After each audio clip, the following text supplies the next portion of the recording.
Hi, this is Phil, and I'm here to tell you all about the Capes and Lunatics Patreon. Don't miss out on our comic book creator interviews, including our monthly Chichester chats with comic book legend DG Chichester, superhero movie brackets in our search for the worst comic book movie of all time, and many, many more specials, all completely uncensored. Access starts for $3 a month, full video when you pledge $5 a month. Check out the link in our show notes or go to patreon.com/capesandlunatics. Hope to see you there. This is Luca Perich, and you're listening to the Capes and Lunatics podcast. Recording has started.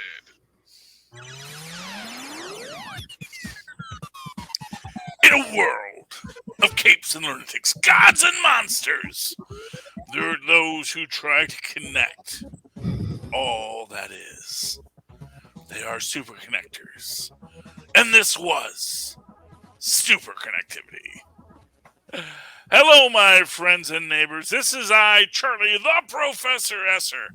And with me, as always, is that blue-eyed bomber from the Burger Pits. Phil Podcast Perich. Thought I was Moz for a second. Thought I was on full stream ahead. Well, this is the thing. And this is, that's one of my signatures. So here's what I'm going to tell you, Phil. Yes, sir. Everything I do, it's an evolution. And it's trying to find the right things. And I found that in a world, and this is the things, and the Capes and Lunatics, gods and monsters. These are my catch phrases, as we say in the industry. So, and it's branding for the larger channel. This is the thing, because the larger channel is larger than our individual egos, our individual choices and places. And, I have loved doing Superconnectivity. It has been a joy. And yes, I am using the past tense because, dear friends, though it started over on Southgate Media, moved over to Capes and Lunatics, there comes a time for all good things to come to an end. And this will be,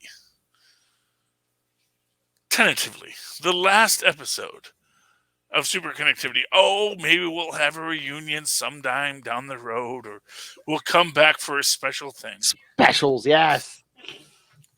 But this slot is going to be replaced. And don't worry, I'm not being replaced. No. It's just how we define this moment in time between you and I is going to be redefined as things evolve. We're going to get to that at the end of the show. Right now, this is still Superconnectivity. And I do want to talk about what makes Superconnectivity a grand theory, a grand thing. So, Philip. That's Charles. Have you seen WandaVision? Yes, I believe I did see that program. Yes. And here's the thing. See, this is the thing about Superconnectivity. There are all these things that only make sense decades later, years later, months later. We go, oh, that's what all these pieces connect to. And so let me take you all the way back to sometime, I want to say in the 1960s, maybe the 1970s. When Magneto first took off his helmet. Do you remember those days, Philip? Oh, yes, I do. And he takes off his helmet, and all of a sudden everyone goes, hey! He's got a head under He's there. got white hair and that weird little ducktail design. That's what that's actually called. That's a ducktail. Oh, it's the same thing that Wolverine has. It's like where you comb it back and up. Yeah. And it's called a ducktail. For those of you who don't remember that episode of Leave It to Beaver, that's how you know. It's a weird 1950s haircut that was, I'm going to guess, easy to draw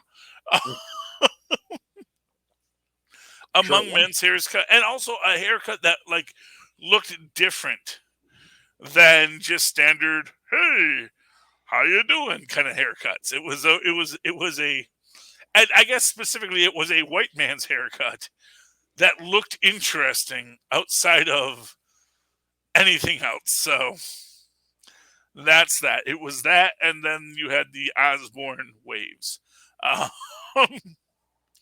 But so anyway, they draw Magneto with this haircut, and Magneto has white hair because he's old.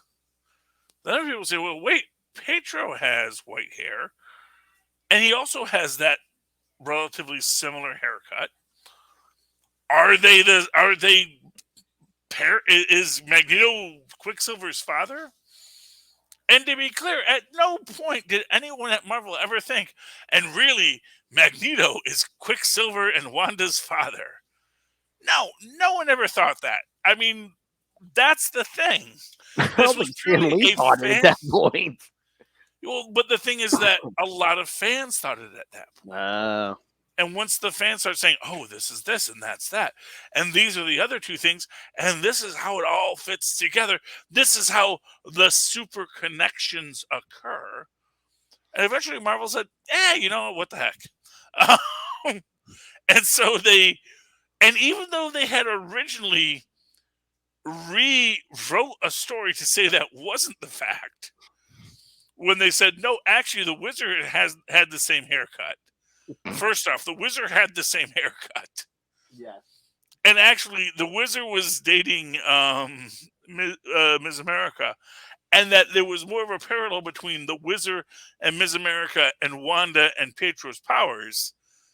That fed into the story. And then, after they do that, after they build all that, and then a couple of years later, they said, but the fans still want this other story. And they said, fine, we will do your nerdy little story, you nerds. No. Where's our money, Dracula? And hey, for what it's worth, think about that. The nerds are Dracula, just stealing the life from these poor creators. You can at least give them the money, you nerds, you big nerds. Anyway, but that's the thing, is we built this, and then of course, because of many other legal issues, they retconned that, they rewrote it, they changed it to where, honestly, at this point in history, I don't think there is a unified canon on what the life of Quicksilver and Wanda really was. But you know what, Phil? That feeds into multiversality. Oh. And the fact that, you know what? Yeah, of course, Wanda doesn't remember it, and Pietro doesn't remember it, but sometimes they do. And so it goes from this reality where in some moments they remember very clearly that no, they were the children of these gypsies, of Magda and this other person, and that was how they were raised. And then years later, they met Magneto, and they joined the Brotherhood of Evil Mutants. And then other times, no, Magneto was always a part of their lives and was raising them, and had assassins try to kill them because they were the children of Magneto. And then, oh no, actually neither of them are. Because again, reality is what you make it, which is, to be fair, an established concept with the most powerful being in the Omniverse. Not Ambush Bug, though he's close. Franklin Richards, who can decide he is Galactus, who can decide he is a mutant. And so long as he has committed to that decision, that is reality. Reality is only what these beings decide it is. A phrase echoed by Harrow this week on Moon Knight. Ooh. When we say we do not live in a physical reality, merely a psychic one. And this brings us back to a young gentleman by the name of Ralph Bohner, who appeared in WandaVision. And Ralph, you see, Ralph was played by an actor whose name escapes me. Um, but he was the same actor who played Quicksilver in another universe, in the Fox universe. But when the time came for the big reveal, and was this a being from another universe brought in? No, just Ralph Bohner. And some fans felt dejected by this. Here's what happened: is some fans felt dejected by this. Other fans felt attacked by this, and still other fans said, "No, we can still take my theory and make it fit. We will make it fit no matter what we have to do." And that is what super connections are all about, Phil. Go ahead, throw it in. You know, you have to connect things even when they don't necessarily make sense in the book, because it makes sense in your soul. And if anything has happened for people, I hope that they have connected ideas in their soul in this show. Do you have a point to make, Phil? A lot of it may be coming back in Doctor Strange, in the Multiverse of Madness, because I mean we know Wanda's in it already. And then did you see? I saw a headline or two in the last day or so where Paul Bettany's going around saying, I'm pretty sure Vision's going to show up again at some point. I'm pretty sure Vision's going to show. So is that going to be one of our surprises in this movie? But which Vision, Phil? Maybe more than one. Which Vision? Maybe more than one. Yeah, well, that's the thing. Maybe more than one. Maybe also Paul Bettany without the freaking makeup, because the man just wants to act. What if they CG him and they do like a younger Vision, and he's going to be part of the Young Avengers? I mean, they could do that. They could make a baby Viz. I mean, he's under a pound of makeup anyway. I mean, you could easily, all you could do is maybe put an effect on his voice. It's like, well, you know what I would actually love to see is I would love to see them pay off the original artificial man. Yes, Easter egg from. In fact, I'm going to tell you. Speaking of the Multiverse of Madness, and whatever that's going to be, I have my own theories. You can hear about that over on the main podcast, Capes and Lunatics. It's all a dream. But it does tie into this, and this idea that, is Ralph Bohner's dad, Joe Bohner, going to be in it? We don't know, but it's a possibility. And people who say it has to be something, maybe not. Maybe not, unless enough people agree with you, and then you can make it be reality. That's the thing, is that it becomes reality eventually if you just wish it hard enough and continue to write your letters into the letters page and say, this is what it will be. And so, well, actually, we established this, and this. This is what it shall be. And you just keep on writing in. If everyone else writes in, and we all say, this is what we want the story to be, the writers will make it that story. Now, then you may regret it when they do that story, and it's not exactly what you imagined at that point, but that is the joy of storytelling. Yeah, I mean, I am looking forward to Multiverse of Madness. Multiverse of Madness is going to be such a great film that is going to have way too many expectations centered around it. And that is the one thing you can say about Multiverse of Madness, is that nothing, literally nothing they can do will actually make people happy. I mean, the most that will happen is that they will do the show and we will all leave and we'll say, well, that was good. But you know what I might have changed? And that's good. I will say, I do feel confident in saying that Tom Cruise is not in it. Or at least that the image we've seen of the person shooting lasers at people is clearly not a man. It is pretty clearly looks like a female in a Captain Marvel outfit. I was going to say, what if it is a superior Iron person, but what if it's not Tony Stark? What if it's like Pepper or somebody? I mean, I guess it could be, but they don't. I mean, here's what I'll say: is the superior Iron people don't usually glow. My original thought when I saw that glowing person was, oh, that's going to be the Human Torch. Because my original thoughts I originally thought it's not going to be the Illuminati; it's going to be the Brotherhood of the Shield. And that it's going to be Franklin Richards, Howard Stark, maybe Phineas Horton, as these great scientists who had long ago slipped the surly bounds of Earth to create this organization of super science to move things forward. And then they would have that perfect, and that would be, for what it's worth, a really great place for Paul Bettany to show up as Jim Hammond. That would be chef's kiss, because he is a blonde. You know. Oh yeah, so we know our history, with the Torch and Vision. Yes.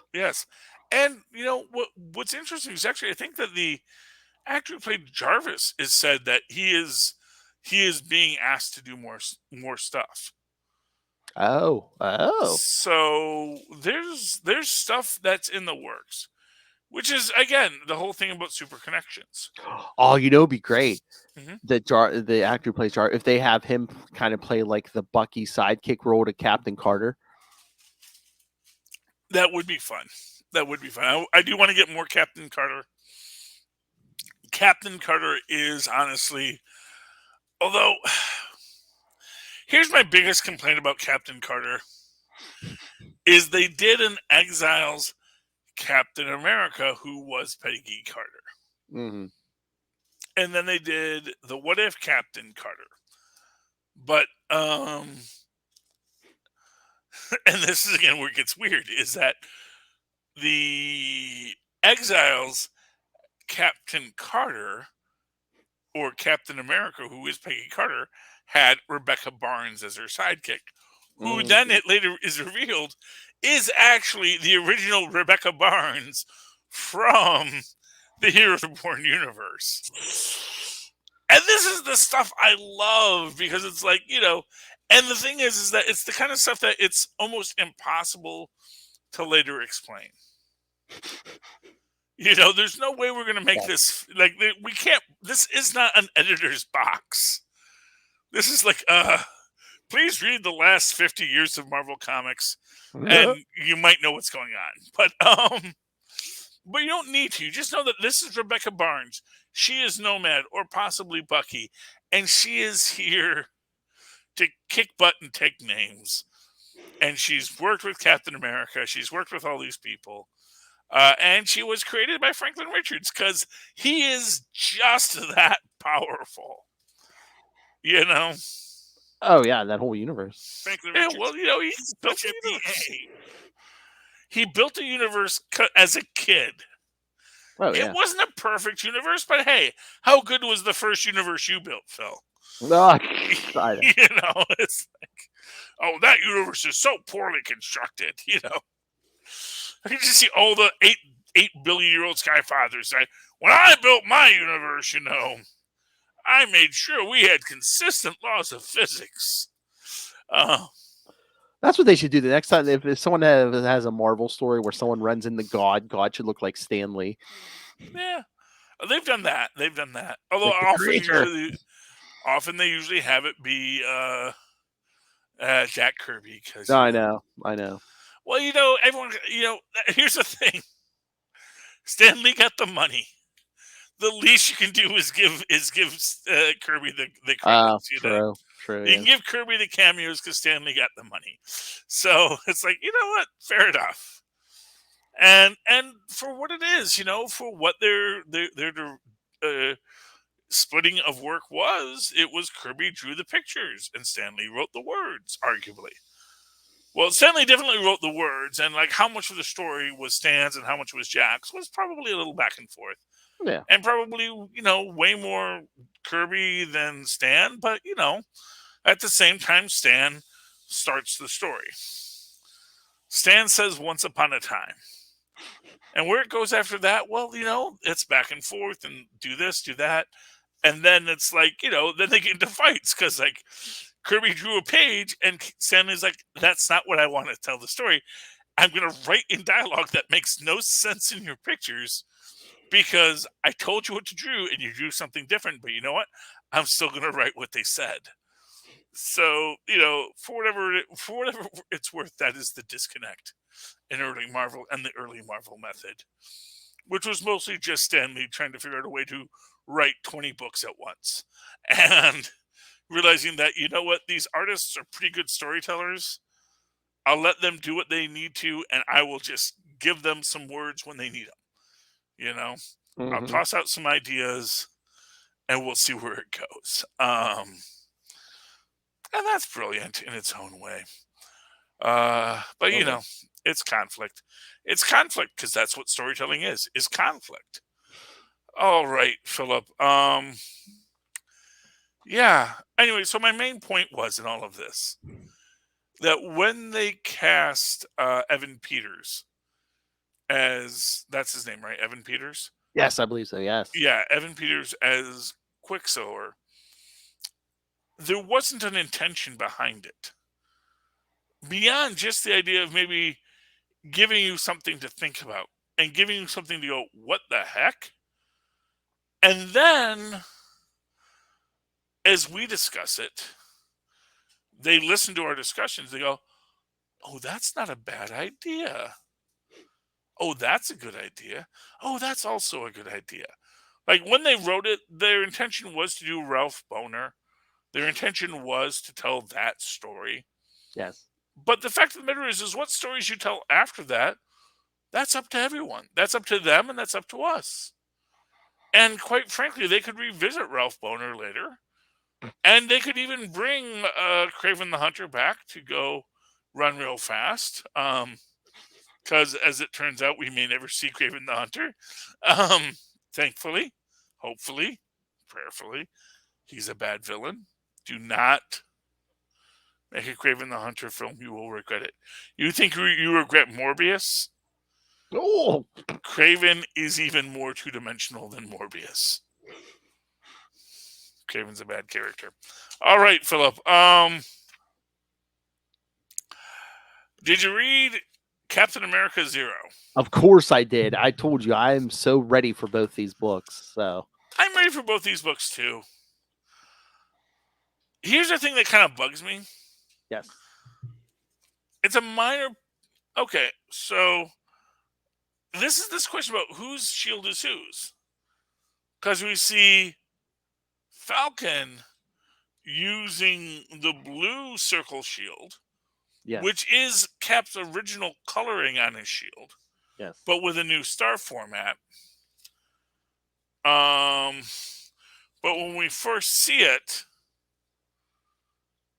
oh, okay. So you know what? Maybe I missed. No.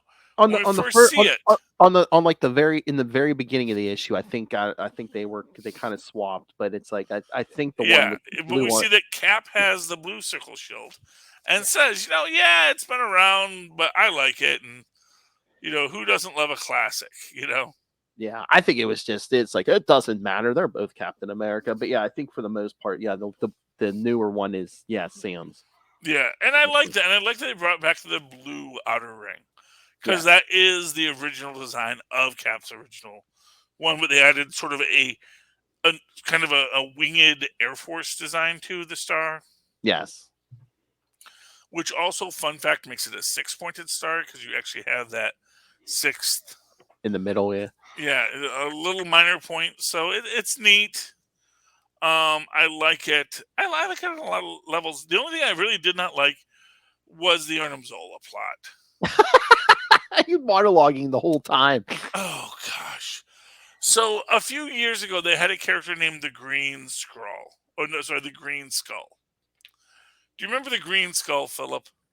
Sounds familiar. Where did we see the Green Skull? It was I don't know. It was like one of the more recent reboots of Cap, and it was basically an eco-terrorist, which is interesting because it's like this is a character that is primed for reimagination Mm-hmm. because honestly, eco-fascism is actually a growing center of interest Mm-hmm. on among fascist persons, because obviously if you use ecology as your argument for why we need to take away people's rights and privileges, suddenly it sounds much more noble, even if at the end of the day you're not actually accomplishing what you say your goal is.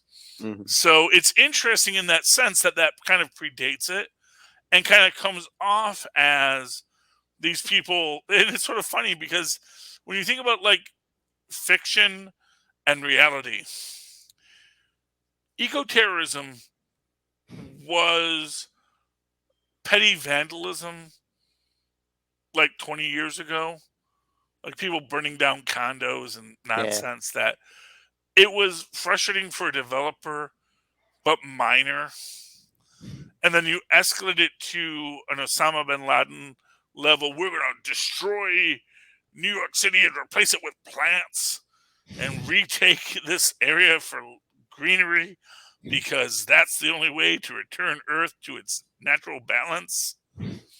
It sounds crazy at the time. Now it sounds almost rational, and you can see people embracing that level of fascism. Mm-hmm. And of course, the important thing to remember is that the problem with fascism is trampling of human rights, and that is what you have to fight and make sure that people have a voice in their own democracy, even if they're stupid. Stupid people have rights too, and that is the hardest thing for people to understand, but it is the most important, because if stupid people don't have rights, none of us have rights. And that's my thing. And so I am looking for the Green Skull to make a big comeback in future years, and people are going to then talk about how so much ahead of the curve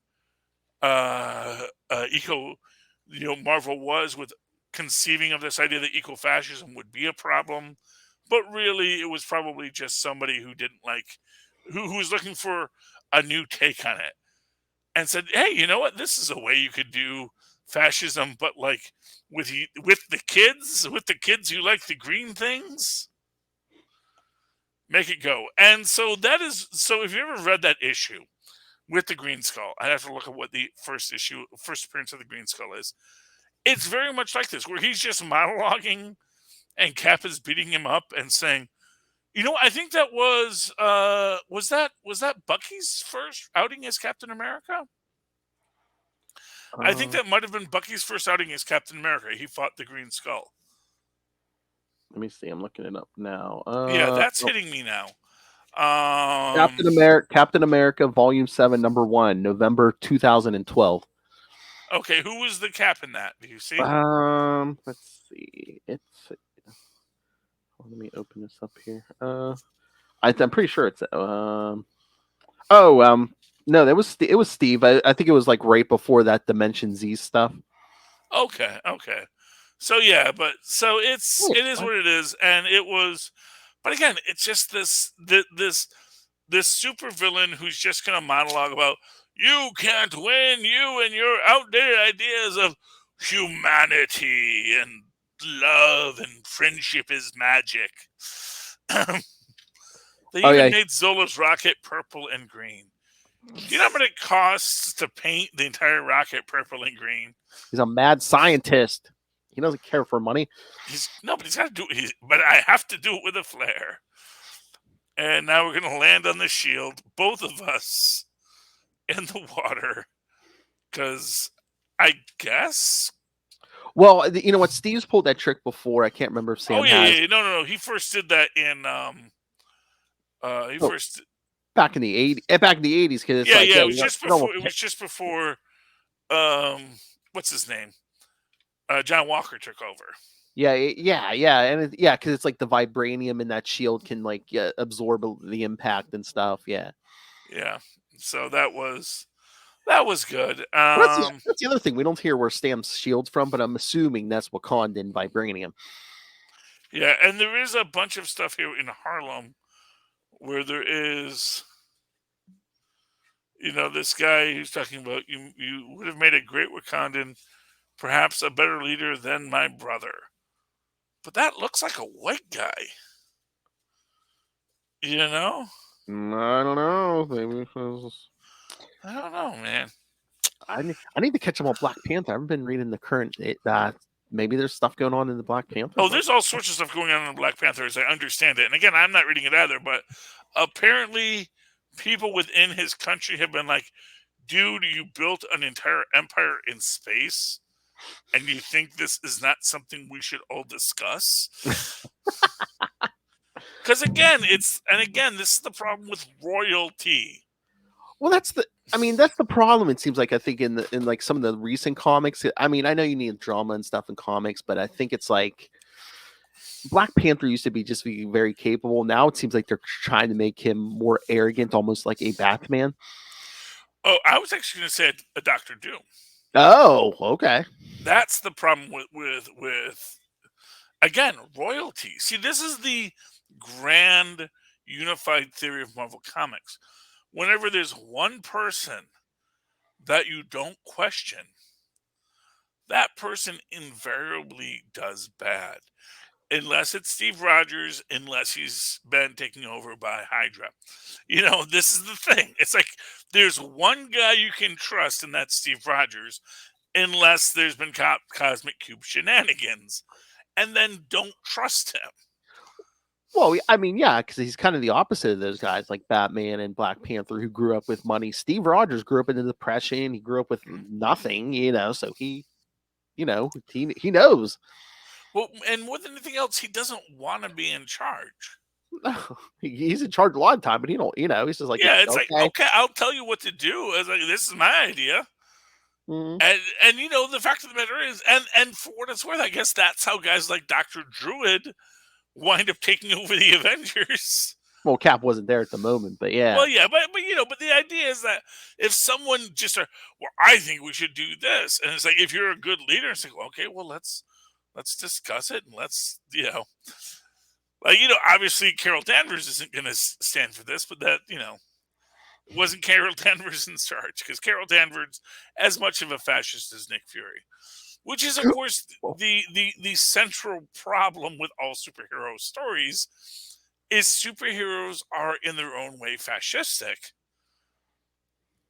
but they're fascist within what they see as their purview, which is why it's always important that superheroes remain civilians. Because so long as a superhero is a civilian, they don't feel obligated to police everything. Yeah. When something big comes into their vision and they smack it, it is problematic from a free society standpoint, Mm-hmm. but probably somewhat welcome from I would really rather that, supervillains not blow up my city today perspective, Oh yeah. And that is the constant back and forth of modern society. Oh yeah, I mean, I've had the conversation with Wolf before. I'm like, my favorite version of Captain America, and Steve, or even Sam, is just like, I like it when they play them as straight superheroes and not working for Shield or any like authoritative body or something. Yeah, just they can be part of the Avengers, but they're basically just a straight up superhero. Yeah, well, and that they're not even, and for what it's worth, with a guy like Sam or Steve, there's not much threat. No, yeah, no. No matter what they can do, they're still just two guys, and they may do a gig and they may do a job. And, Sam in the MCU is interesting in the fact that he is totally Black Ops wet work. And he's cool with that. But even at his worst, he is not going to destroy the world. in the way that like a Superman would if Superman had a badge. Which is invariably, that is always the problem when in any DC universe when Superman puts on a badge. And again, as we saw in the Marvel universe during Dark Reign, when the Sentry put on a badge. The second these people with real powers put on a badge. Well, a Sentry had mental problems too. Oh man, so many mental problems. I still like the character though. I really hope they bring him back. I'm excited because they're bringing back the Beyonder. They're telling me they're teasing me, Phil. I know. They're promising me so much. But it will break my heart, I'm sure. You want to talk a little bit of Avengers real quick? Because this is our 55. 55. Man, I do not know why Set is standing for any of this. I gotta feel like Set is like, excuse me, little red boy, you are trying to take my thunder, my existence, my empire, and you're taking my people, the Serpent Society? Saying, you're the first serpent? Dude, you are like 3,000 years old at best. Don't give me this, you're the first serpent. I am Set, I am the first serpent, I am the serpent god. I made a whole crown and everything. I like they bring back Nighthawk. Mm-hmm. You know, because I liked the original Nighthawk, Kyle Richmond. And I'm sitting here, and you know what's bugging me is I know dang well they're not gonna have Kyle Richmond meet Nightshade. And I know that they're not gonna allow that convolution to occur. The only way that would probably happen is if he got like his own book. But the thing is he's not Kyle Richmond. Yeah.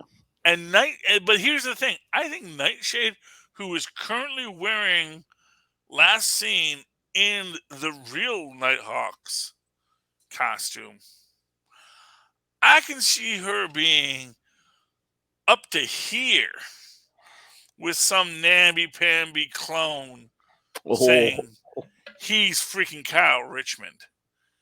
It's like, dude, you could have popped out of you could have sprung fully formed from Otto Octavius's navel. Quite frankly, you ain't Kyle Richmond. That was a man, that was a person who made people be better. You are just another pawn in someone else's game. Well, who knows if he's even going to last, because he's basically just teaming up with the Avengers to take on Mephisto. I mean, he might not survive the battle. And I don't know, man. The whole multi-universal League of Mephistos, it makes for a great visual. But, like, immediately, it's like you look at these people, and the first thing you think is, they're not going to work together. Oh, no. There's a clown in there. There's a... What do you see right past his collar? There's a duck. Mephisto the duck. Yeah, Mephisto. Yeah, I know. There's a monkey Mephisto. There's, and just some of these guys, you just know, like, they're not going to look at 616 Mephisto as all that, And so, this entire thing collapses in on itself at some point. Oh, yeah, they're going to get the Mephistos to start battling each other, yeah. Well, of course, because it's, for what it's worth, it's the original, what was that? Acts of Vengeance, They're going to fight, and they're going to fight each other, and they're not going to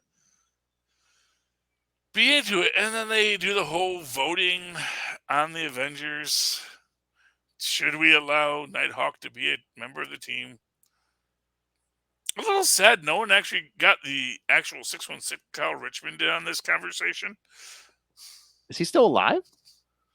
As far as I know, the one that he killed was a Skrull. Oh, okay. So there is a real white dude, Kyle Richmond, out there who was a Defender. I thought And he died years ago, but I don't know. Again, Skrulls and I mean, he might have. I don't know. I mean, there's know. there's been plenty of Cal Richmonds. Well, yeah, for what it's worth, they might as well be Parker clones. Mm-hmm. Yeah, I mean, I am down with it. I am trying to catch up on.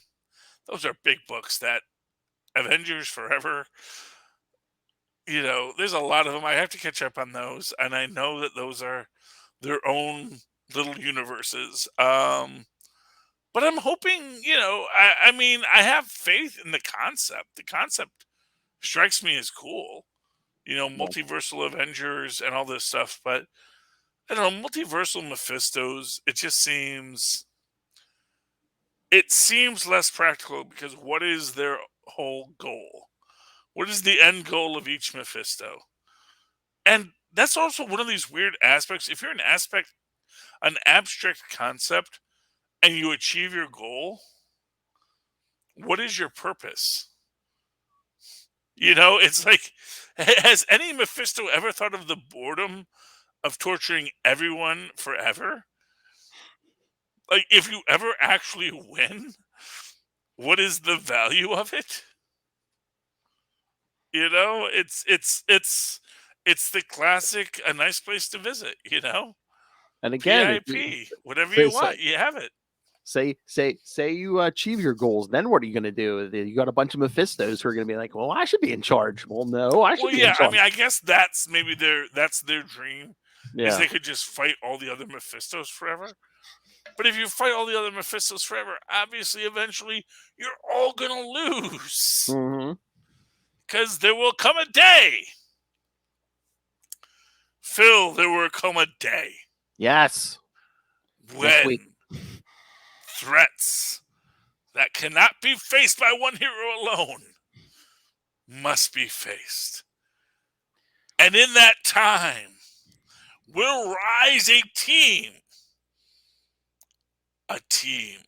of Avengers. Dun, dun. Random heroes associated with each other by random occurrence. That sit around the table.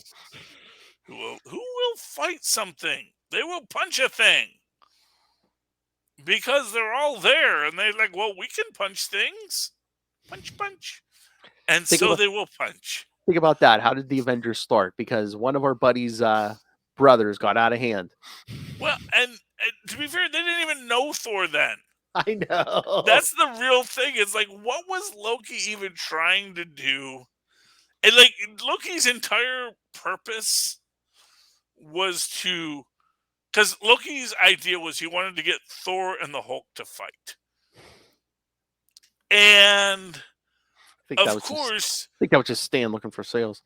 Well, was Stan's boss looking for sales? Oh yes. Let's be clear. Stan was just a dude, man. He wasn't in charge of nothing. I don't even think he was the editor-in-chief at the time. I think he was just the guy who was stuck there doing the job. And, they said, well, let's do these team books. And, of course, what's interesting in that is that in the original idea is that Rick says, well, let's send a message to the Fantastic Four.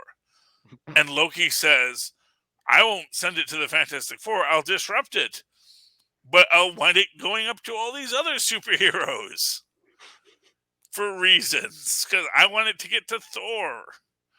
And then Thor can cause the problems.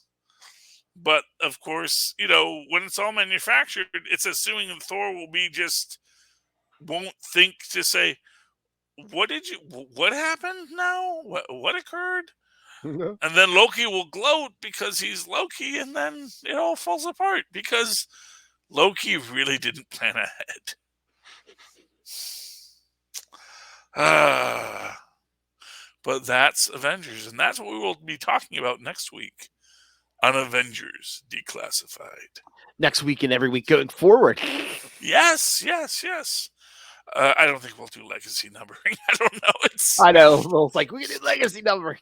Well, here's what I'm going to say. I have done a lot of shows, because, let's face it, even Full Stream Ahead started as just a bunch of different Marvel shows that I was reviewing, starting with the Gamma Cast. Yes. Which was the old Hulk shows. And I did that, and then we did Daredevil, and then we did all the Netflix shows, and I eventually took over Enough Said for Agents of S.H.I.E.L.D. And then when we wrapped up that, we were just into Full Stream Ahead, where we're doing all the streaming content with The Boys and the like, and all now Moon Knight, which is really fun. And it just shows you that, these shows evolve, they change. Mm-hmm. And I like them. I like being a part of them. And so long as I'm here talking, I'm happy. And like I said, Phil, he is killing Superconnectivity. But that just means I'm bringing Superconnectivity over to Capes and Lunatics. So make sure you're subscribed to that, because you're going to get a lot of fan theories over there now. I no longer have to hold my tongue. I told you. If you want to do a little segment at the end of every show, be like Charlie's thought of the week or whatever, please. Well, we'll figure out where we'll stick Super Connections. No, but yes, we may have Super Connections on Avengers Declassified. I will still be here. I will be doing what I do best. And I will always be a friend and a colleague to Phil, Podcast Perich. Yeah, makes all this possible. And the best all right, part, Philip. And the best part, kids, if you're already a fan of this show, you have to do nothing. It'll be right here in the same time slot, so you won't miss it. And hey, follow it on I'll tell you how, on Facebook and Twitter. But if you're already if you're already following Super Connectivity, you're following those. So perfect. All right, Philip. If people would like to talk to us, write to us, buy our merch, give us money, how can they do that? Well, Charlie, if they would like to talk to us about all these comics, movies, or even next week for episode 1 of Avengers Declassified, when we do the Avengers Earth's Mightiest Heroes 8-issue series from, 2004, 2005. Mm-hmm. Yeah, they can email us, CapesandLunatics@gmail.com, or call the voicemail 614-382-2737. That's 614-38-CAPES. And yeah, you can follow again on social media, Avengers Declassified, Twitter it'll be at Avengers Declass, because that's as long of a handle as Twitter will let you have. But again, if you were following Super Connectivity, I just changed those over. So yes, you're already automatically following them. So and yes, merch, the YouTube channel, the Patreon, everything. It's at Linktree, linktr.ee/Capes and Lunatics. Thank you, Philip. And of course, if you'd like to write to me in that old-fashioned email way for this old-fashioned show, you can do so at superconnectivityblog@gmail.com. That's superconnectivityblog, all one word, @gmail.com. And for what it's worth, maybe I'll get back to blogging for my Super Connections, because what else am I going to do? And of course, follow me on the Twitter, as I live tweet things when I feel like it, @Charlie Esser. That's CharlieEsser.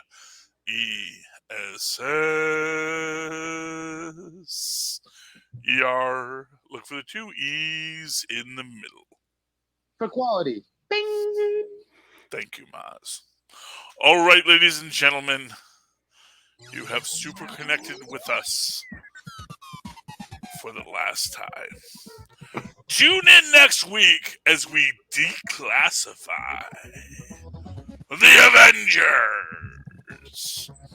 Good night. Good night. Yeah, we'll have new music, but I think we have to keep the recording has started. I would like to. That's my catchphrase. Yes, I believe so. I like it. We're keeping that. Yes. We're keeping that. Yes. I mean, I can do a new live version if you want. Oh, I mean, it's up to you, but I like the old one. Well, if you like the old one, keep the old one. All right, kids. 1 week, Avengers. It all starts here.